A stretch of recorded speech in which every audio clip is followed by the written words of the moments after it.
कि जिन लोगों के साथ में ऐसी डेथ होती है दुर्घटना में, एक्सीडेंटल डेथ, कोई मर्डर होता है किसी का, उनके साथ क्या होता है? क्योंकि ये सवाल मेरे मन में बहुत टाइम तक था कि जो लोग आराम से मरते हैं उनके बारे में नहीं, लेकिन जो लोग एक्सीडेंट्स में मरते हैं, स्पेशली टेरर अटैक्स में, रोड एक्सीडेंट में, उनके साथ क्या होता है।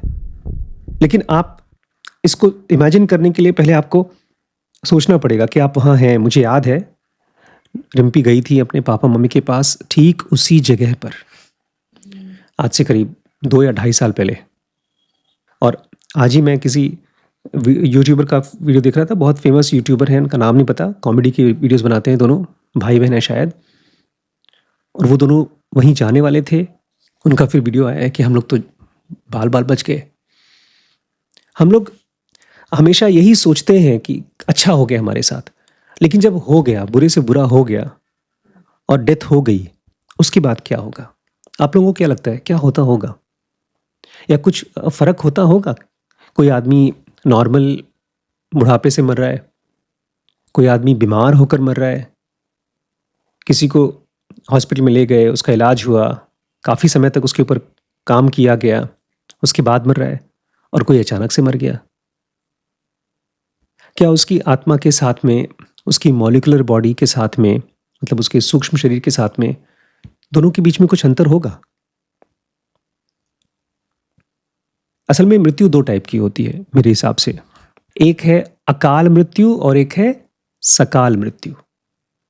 सकाल मृत्यु अच्छी होती है क्योंकि उसमें जो मर रहा है उसको और जो बचे हुए हैं उनको, दोनों को टाइम मिल जाता है इस चीज को प्रोसेस करने के लिए।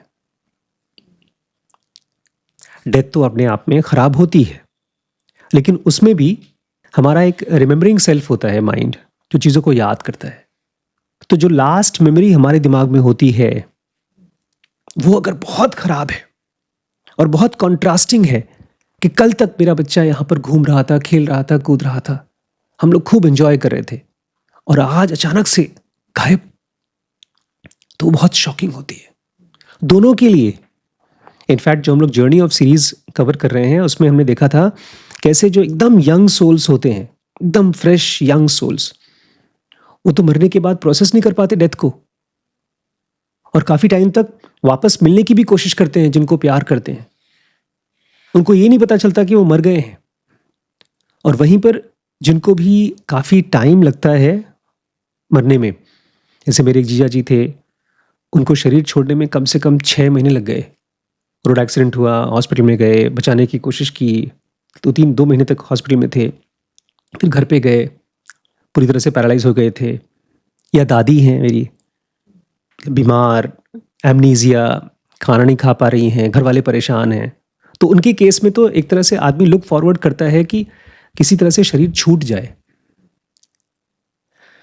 तो ये चीज़ मैं चाहता हूँ आप लोगों की प्रार्थनाओं में रहे कि किसी की भी लाइफ में अकाल मृत्यु ना हो, क्योंकि प्रोसेस करने के लिए आपको चाहिए, टाइम चाहिए। तो अब सवाल ये उठता है कि प्रोसेस कैसे करेंगे? उसके लिए एक मेरी अपनी पर्सनल डिस्कवरी है। हम जिस दुनिया में रहते हैं वो एक खास तरीके से बनी है, इसको मैं बोलता हूं the world of story and time.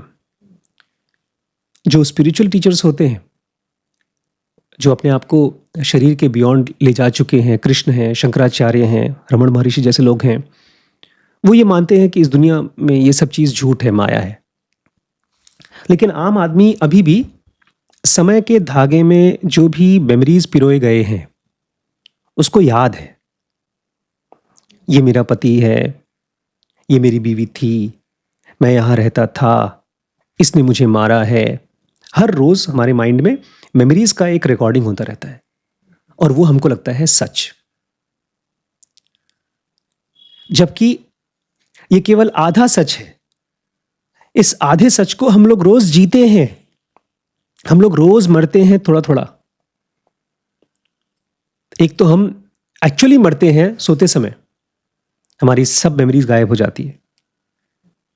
लेकिन ये चीज अपने आप में, अगर आप मौत को प्रोसेस करना चाहते हैं मरने से पहले, तो आपको स्टोरीज से अलग होना होगा। और स्टोरीज में भी एक सबसे खतरनाक चीज पता है क्या है? आप दुख से कैसे बचेंगे? स्टोरीज में, किसी फिल्म में सबसे अच्छी चीज क्या लगती है आपको? Happy ending.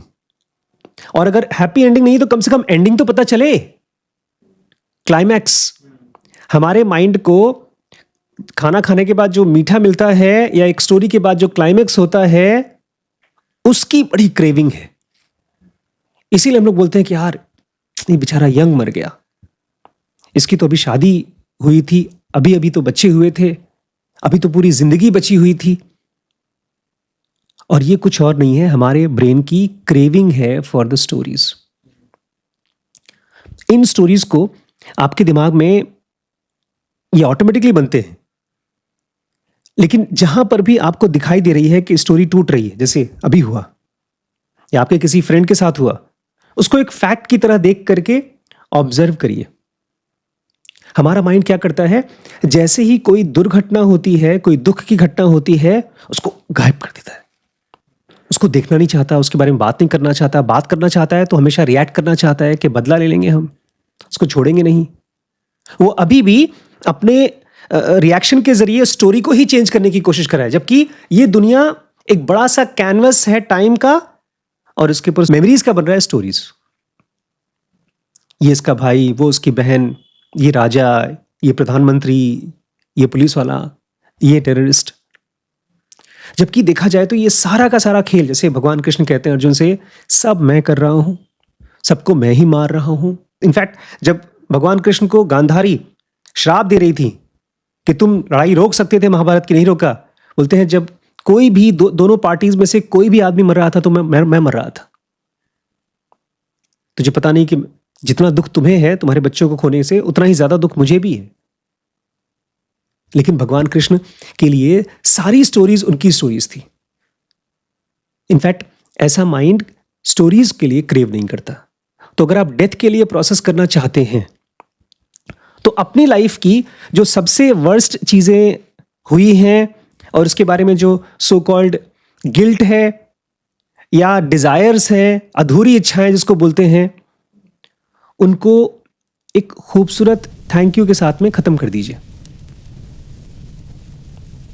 मैं चाहता हूं कि as a spiritual seeker, as a ज़नोगी, आप लोग इस चीज़ को देखिए।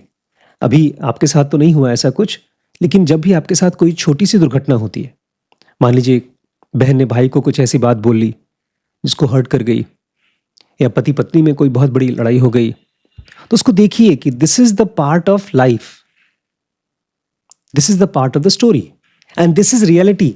इसको आप कंप्लीट करने की कोशिश मत करिए, अरे यार हैप्पी एंडिंग क्यों नहीं है, क्योंकि सच पूछिए तो इस फिजिकल वर्ल्ड में कोई भी एंडिंग हैप्पी एंडिंग होता ही नहीं है। तो दो तरह की डेथ होती है, अकाल मृत्यु, सकाल मृत्यु, और हम ब्रेन से 24 घंटे कहानियां बनाते हैं, उसी को जीने की कोशिश करते हैं। अब से कभी कभी इन कहानियों को तोड़िए, बीच बीच में मत सोचिए, 2 सेकंड के लिए, 4 सेकंड के लिए ब्रेक करिए, आसपास देखिए।